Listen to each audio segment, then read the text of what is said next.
tutorial, a teacher training session for speaking. You will need a pen and a paper to make notes and also answer questions that I ask you. Okay? So this session is very important for you to understand how you are to assess a student that is in front of you. Okay? So currently, can you tell me how do you assess? Now most of you have 7 bands as tutors. So can you tell me how you assess the students currently when you are taking the speaking test or speaking practice? How do you assess those students? First of all, we check for fluency, then again tenses, if there are grammatical errors, if they forgot to use articles, where it is error, and we also look for how wide vocabs they are using, range of vocabularies, if they are using different word or not, then repetitions, and also yes. What do you do?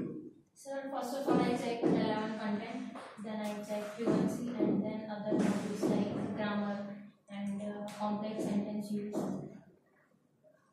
So you use fluency, grammar and relevant content. So first of all, I check whether they are able to understand the question or not, and then I look if the grammar is correct or not, and if they make any mistakes, I correct. So what I understand is you are doing basically grammar check and you are doing whether the topic has been spoken about or not. Correct? But those are not the only things the IELTS measures. So if you want your students, so since most of you have taken the IELTS test, you will feel very bad after this training. You will feel very bad. The reason why you feel bad is, had you known the information that I am going to give you today, your band score would have been 1 band more. So you are going to feel terrible after this session. Very, very bad. So listen very carefully and make notes so that from now onwards you are going to help each and every student that comes to you and help them improve at least 1 band score. Okay? So I am going to show you. You all know that what a band descriptors? Yes. So band descriptor is basically a guideline that is not a secret guideline, it's a public information. At the end of our speaking book, if you see the IELTS speaking book of EC, at the end of it, the detailed speaking band descriptors are given. Based on each band score, what is expected. Now even when you read the band descriptors, they read something like this. So for example, if the student is 6 band, so basically band descriptor tells you that there are 4 areas in which you have to measure a student. So first is fluency and coherence. So write down. So first is fluency and coherence. So what is that? Fluency and coherence. Band 6 is described as willingness to speak at length, though may lose coherence at times due to occasional repetition. What is coherence? What is coherence? No. Connectivity. नहीं, कि जो आप बात बोल रहे हैं वो सामने वाले को समझ आ रही है नहीं आ रही है, उसे कोहेरेंस बोलते हैं. तो लिखो, बात समझ आना हिंदी में लिखो, गुजराती में लिखो. हाँ? So the speaking section is very different. It's about whether the flow is correct or not, and whether what is spoken is understood or not. So with occasional repetition and self-correction. What is self-correction? Have you seen? Yes. When students speak, they correct themselves. That is self-correction. Now this is 6 band I am explaining you. At band level 6.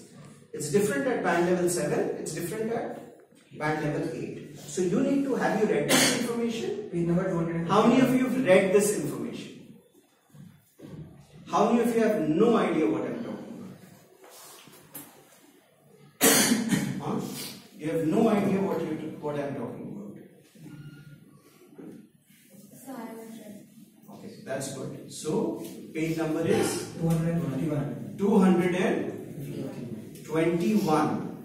In the IELTS speaking book, magic book, you need to read these band descriptors very carefully. But this is just the beginning. I'm going to go much beyond the band descriptors. This band descriptors talks about it, but how do you assess that? That's what we are going to discuss. Everyone knows band descriptors, but how do you assess the band descriptors? So, uses now in fluency and coherence, the second guideline at 6 band level is uses a range of connectives and discourse markers, but not always appropriately. Now write down that you will ask me what is discourse marker. You will also ask me what are coherence and cohesion devices. So I am going to explain to you what are cohesion devices and what are discourse markers. These are two most important things, very simple but very important to teach the student. And there are different kinds of cohesive devices, there are different kinds of discourse markers, what are called addition markers, and there are different kinds of markers, and we are going to discuss that. So let's make your note that you'll ask me about that if I forget. Now the second band descriptor, the second area in which you are supposed to mark the student is lexical resource. What is lexical? Vocabulary. Okay. Now band 6 level describes has a wide enough vocabulary. Does not say has a wide vocabulary. It says wide enough. यानी काफी ठीक ठाक बड़ी vocabulary है to discuss topics at length. So if I'm talking about environment, I know climate change, I know global warming, I know carbon cycle, I know these words. Okay. Not only that, but I also know words like, for example, minimum, decreasing in pattern. So I have various synonyms for one word that are available with me, right? So can you give me an example of some words and their synonyms? Decreasing rate, if you talk about decreasing Yeah. rate, then we can say retardation. Retardation. We can say deceleration. Deacceleration. And then we can say deterioration. Deterioration. Even truncate. Truncate. So now you will ask me, how do you understand vocabulary range? At what level what word comes? I will explain you English profile of C4 levels. So write down that. You will ask me later about English profile of vocabulary words C4 level, CEFR, for vocabulary words. Because this is common question, no? This is common question. What word, if you keep moving the camera, the audio won't come clearly. You must remove your hand near the audio. Okay. From the back. Otherwise the audio won't come clear. Sorry. Just keep it fixed. Alright, so this is an internal training video, so it doesn't matter how you record it as long as it's stable and the audio is clear. So, this is a very common question, not just in speaking and even in writing. We tell students, you must use vocabulary. You must use good vocabulary. What is good vocabulary? What is good vocabulary? How do you define good vocabulary of a 5 band, then of a 6 band, then of a 7 band, then of a 8 band, then of a 9 band? So there are, for every word, you need to make lists based on band level vocabulary. Now remember, do not create as teachers. Now everyone listening to this training, listen carefully. As teachers, you are tempted, we are tempted to teach so much vocabulary to students that students have a graveyard of words they don't use. Doesn't it happen? Yes. So we get excited and teach a lot of vocabulary to students in IELTS. Not in GRE, I'm talking only about IELTS. So students end up with a graveyard of words. Graveyard. You know, understand what graveyard is? What is graveyard? Where people are buried. So, and they don't come out except in the movies. Right? So you create a graveyard of unnecessary vocabulary with students which they will not use. So you need to ensure that when you are teaching words, you teach words level. So if you are teaching students to get a 7 band score, right? You do not teach them vocabulary words which are of 5 and 6 band. Do you teach them that? So first of all, you should know what words are of what level. So ask me about CFA level English profile vocabulary words later. So you need to make sure lexical has wide enough and generally paraphrase, otherwise they don't get marks. Certainly if they don't say that in their own words at a 5 or 4 band level. Correct? So you need to make sure that paraphrasing is done correctly. The third, so we have written 2 up to now. The first is fluency and coherence. Okay? The second is lexical resource. Okay? The third is grammar and the range of grammar and the accuracy of grammar. Band 6 describes uses a mix of simple and complex sentences with some flexibility. Okay? So I can mix simple and complex sentences in one particular speech.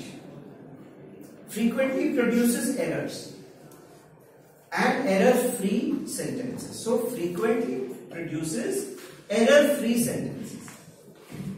So does not frequently produce error. Frequently produces what?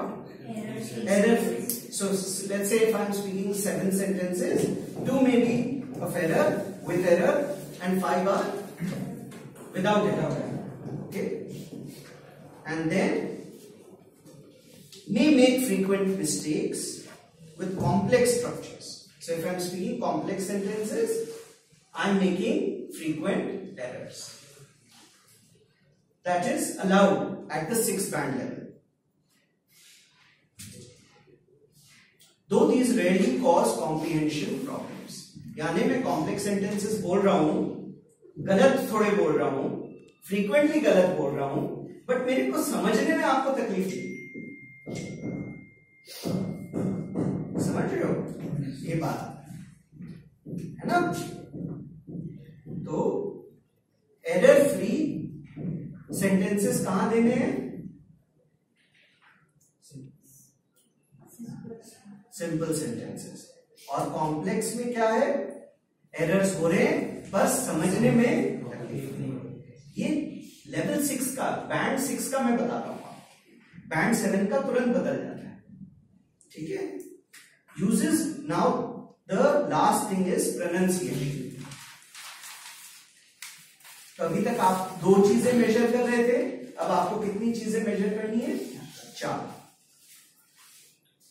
Pronunciation में uses range of pronunciation features with mixed controls. Okay? So for example, in English, the correct pronunciation may be in some ways of speaking English. Now first of all, you have to understand, there is no one correct pronunciation method. Every country pronounces words differently. So I was educated in America and England, so my pronunciation is a mix of both countries. Now if you talk to an Australian, their pronunciation is different. If you talk to someone who studied in India, their pronunciation is very different than what mine might be. Right? My sentence structures are very different compared to Indian English sentence structures. So, not for the better, but it's different because I was educated differently. So, there is no one correct way of speaking correct English. What I'm trying to say. IELTS always says that. Now, when I talk to IELTS examiners, they tell me there are 1,000 ways English is spoken all over the world. And every way is correct. So, pronunciation so for example, there's Monday, Tuesday, Wednesday, Thursday, Friday,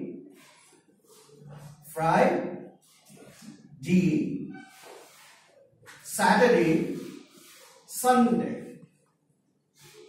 Now that's how perhaps Americans might pronounce it. But do we say Friday? We don't, right? What do we say? Friday. Correct? So it's not wrong. Do we say Wednesday? No. We say Wednesday. That's perfectly fine. What I'm trying to tell you.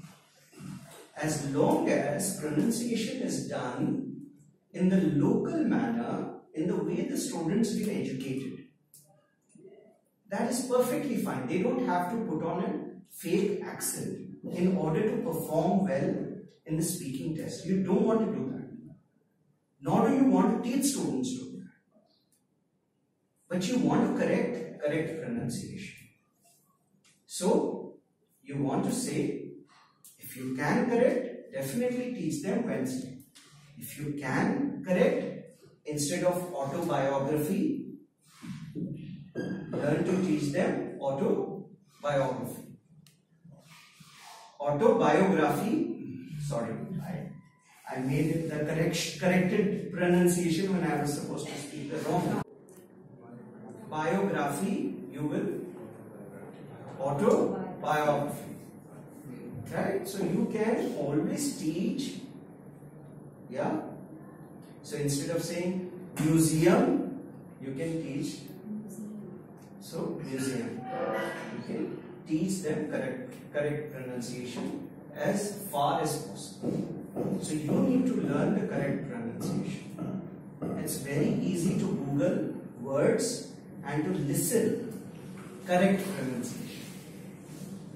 How do you do that? Go to translate.google.com, type the English word and press the audio button. It will say out the word for you in British English, in American English, whatever English you want. Okay? So try and learn words. As tutors, you have to be students also. That learning process should never stop. So, pronunciation uses with mixed controls. Shows some effective use of features that is not sustainable. So, sometimes they are saying pronouncing words correctly, but other times they are not. So, you have to make sure that that is happening when you are assessing 6th band.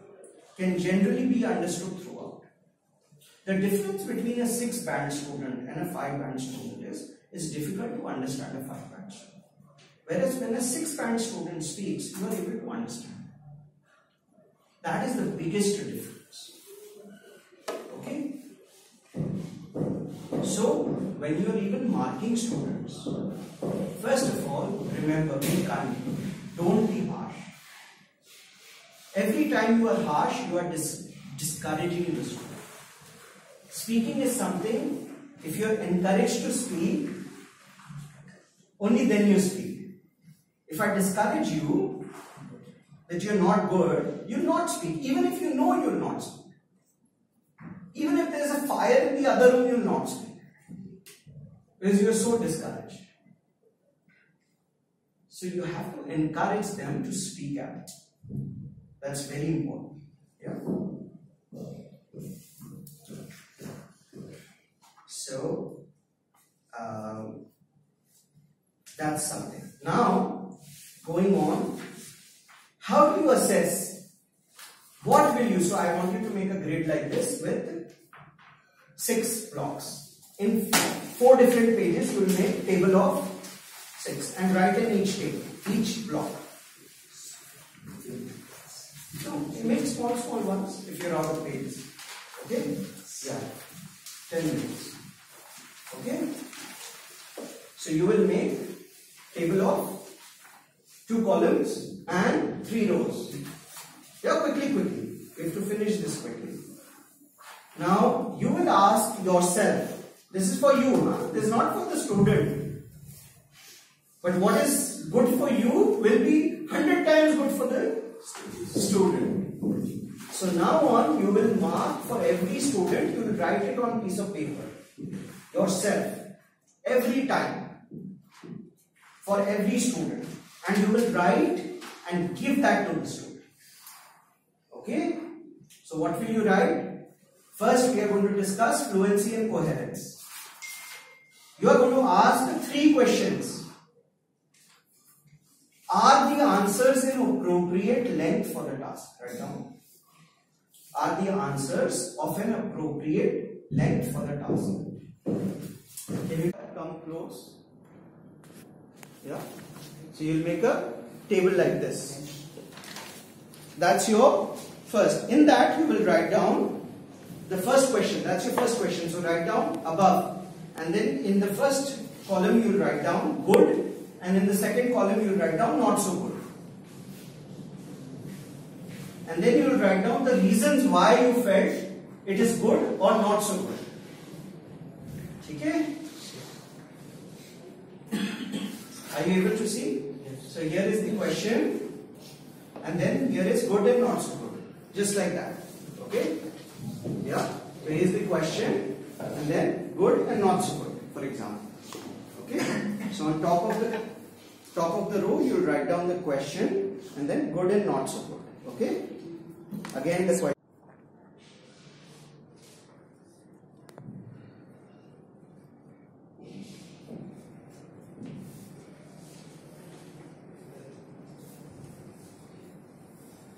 Remember, everyone hesitates, everyone might speak, do some repetition. Like for example, I am doing this training, I might do some repetition, but that doesn't mean you be harsh in the assessment. हाँ, वहाँ repeat किया था ना? हाँ, वो 4 minute 11 second पे. Not like that. That is not the way to assess. Yeah. So everyone will have a break. Everyone will hesitate. Yeah. So some of the best speakers in the world, even Barack Obama, one of the best orators in the world, you'll find him hesitating, you'll find him taking a break, or you'll find him doing repetition where it's required. So he's reiterating the idea, that's why he's doing the repetition. So if that happens, you don't have to be very harsh. So what are the 4 things you have to look at? Speaks too slowly, hesitates, repeats, and makes a correction. 4 things in the second question. Again, good, not so good. Remember, you don't have to tick mark any of you. You have to write down as they speak. Yeah. Third, does the speaker use a range of cohesive devices and discourse markers? Okay. Now we come to very important 2 words. What are cohesive devices and what are discourse markers? Okay. So I am going to open my notes and I am going to tell you. You can make a new place to write these down so that you have discourse markers. Now discourse markers there are different kind of discourse markers. There's adding, there's sequencing, there's illustrating, there's comparing, there is qualifying, there is contrasting, there is cause and effect, there is summary, and there is emphasizing. So these are discourse markers. Now students don't get score in IELTS because they don't know they have to use this. If you teach them exactly that if it's a yes-no question, you have to use a emphasizing marker. Now, for example, emphasizing marker. Above all, in particular, specially, significantly, indeed, notably. These are examples of discourse markers for emphasizing. Similarly, contrasting. What are the discourse markers? Whereas, alternatively, unlike, on the other hand, said that, nevertheless, However, these are contrasting discourse markers. So, the examiner, when you are speaking, is listening to every word. Okay, now they don't mark the test right there and there. They listen to the recording very carefully later, and then they mark that. That's why they need 14 days to give you your score. Otherwise, they should, when you sit for the test, for the speaking test, they can give you the score right there and there, na? Tara 6 बैठना है, ले. Tara तो 4 जा गया. Why they are not doing that? Because it is very important that when you also assess the speaking, you listen very carefully, and slowly you will train your ears to listen to these words and appreciate even the weakest speaking. The real secret is in appreciating a not so good speaker. That's the real challenge. So, let's see some more discourse markers, and I'll send you a full list. So don't worry, it's not secret. So when you are comparing, what are the comparing markers? As with, like, equally, in the same way. These are all comparing. Now comparing and contrasting are two different things. Lot of people confuse comparing with contrasting. Because in colloquial English in India, write down what is colloquial English. Because that's also very important in IELTS. So, in colloquial English in India, we say compare करीने बताओ या compare बताओ. Compare मतलब हम बोलते हैं TV खरीद रहे हैं, इन दोनों का compare बताओ. वो गलत है. वो contrast बताना है आपको. Compare is a compare is sense of similarity, sense of differences. But in Indian English, we mean compare यानी differences बताओ. समझ रहे हो बात को? हाँ, मैंने आप ये मोबाइल ना compare करीने बताओ. आमा सोचे. हाँ, बराबर? F7 और F8 में फर्क सोचे. हाँ, हाँ. बराबर मी 2 અને मी 6 જે પણ હોય એમાં કમ્પેર એટલે ફરક આવે બરાબર કમ્પેર એટલે ફરક but Anand will tell you what is compare. In comparison we actually cover two things, and we cover the aspects of which are similar to them. Like if we compare two phones, then we are going to compare their screens, that both are using the same technology, both are of the same size. So it's more about similarity, right? Yes, comparison is more and all about similarities between two people or anything too, and contrast is always about differences between two entities. So that is why black and white, red and green, all of these are, like, the best way to summarize is black and white is comparison, because grey makes black and white sort of similar. So that is how we can explain comparing and wow, that's a great example. And how do you sequence? Carefully and recording when you're using these sequencing markers and your bands are going up, up, up. So there are 9 types of essential discourse markers. How many? 9.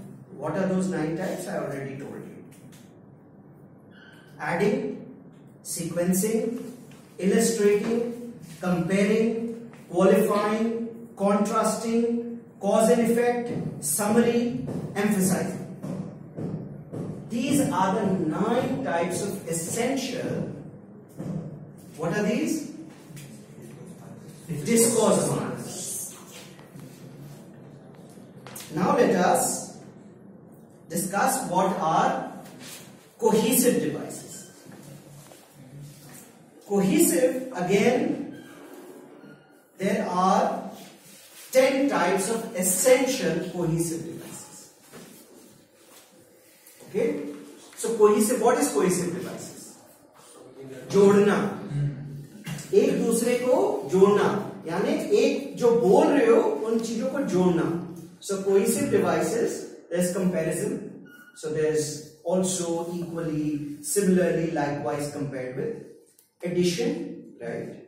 Exemplification. So for example, for instance, to illustrate, such as, namely, these are all exemplifications. Then there's sequencing, then there's result. So a lot of cohesive devices and discourse markers are essentially, it's a synonym for the same thing. So, but yet the usage might be in nuances little bit different. So you need to teach both things separately. Yeah. So result. So result is basically a cohesive device. How do you explain result? So, therefore, as a result of, consequently, thus, because is a result cohesive device.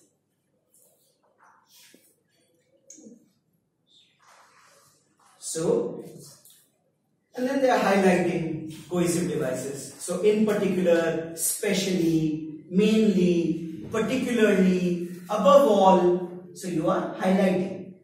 Basically, cohesive device essentially comes, or a discourse marker, essentially comes at the beginning of the, not always, but essentially comes at the beginning.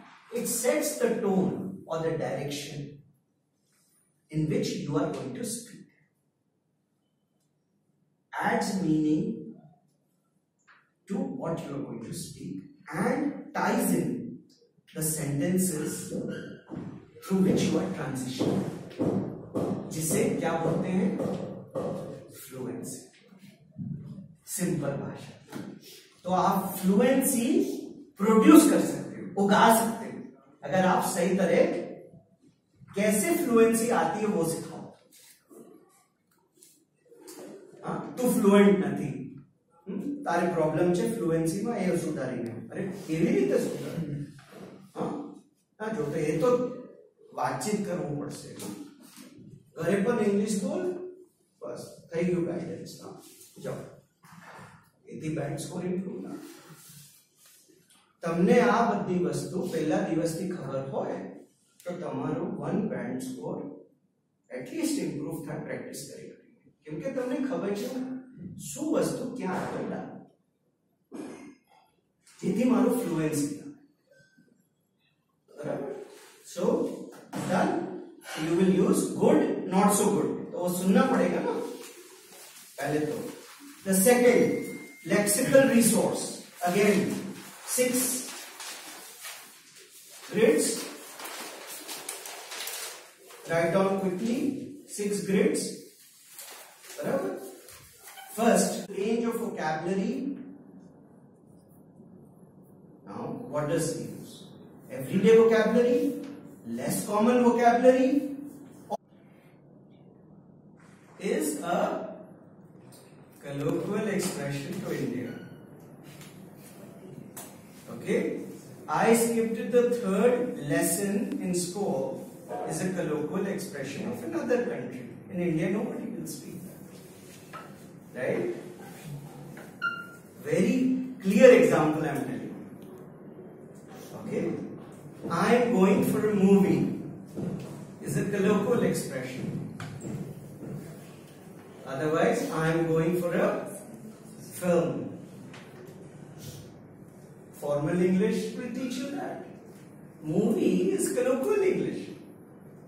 Is local way of saying it. So you understand what? Yeah. So if, for example, you can take the IELTS test in Australia, and they will go like, yes, but my other bloke was really good. My other bloke was very helpful. So it's not. So basically, sometimes slang is considered as colloquial use. Whereas essentially, the expand, perhaps, I have to look it up, is local words that are derived.